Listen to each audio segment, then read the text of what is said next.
कारण आपण पुरुषांना समजूनच घेत नाही. त्याच्यासाठी अजून किती थांबणार आहेस तू? नाही माहित मला, पण तो मला नेहमी म्हणतो की तुझ्या आई वडिलांसमोर येऊन तुझा हात मागण्याआधी ना मी त्या योग्यतेचा बनतो. काही नाही उमा, हा पण बदलेल.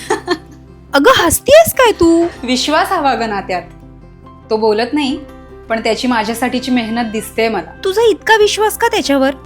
हे बघ, स्त्रियांना पटकन मोकळ्या होतात, पण तसं पुरुषांचं नसतं. त्यांना ना बिचाऱ्यांना स्ट्रॉंग राहावं लागतं, कारण हा समाज फार जज करतो त्यांना. आपण कमी पडतो ग त्यांना समजून घ्यायला.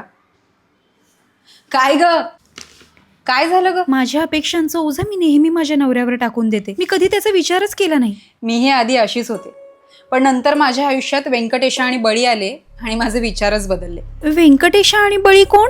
तू मगाशी विचारलंस ना इतकं तल्लीन होऊन मी काय वाचतेय.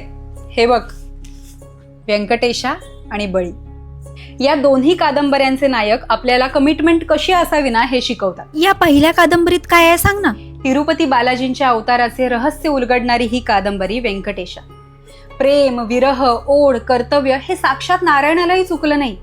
व्यंकटेशाने कोणाला वचन दिलं होतं, ते कोणतं वचन पूर्ण करण्यासाठी आले होते, या सगळ्या गोष्टी तर यामध्ये आहेतच. पण याबरोबरच व्यंकटेशा आणि पद्मावतींची प्रेम कथा सुद्धा आपल्याला यामध्ये वाचायला मिळते. ही कादंबरी वाचल्यानंतर ना 4ही युगांचा प्रवास केल्यासारखा वाटतो. आणि ही दुसरी कादंबरी? त्रैलोक्यावर अधिराज्य गाजवलेला दानवीर राजा बळी. या कादंबरीमध्ये आपल्याला प्रेम, निष्ठा, कर्तव्य, जबाबदारी कसं असलं पाहिजे हे सगळं शिकायला मिळेल.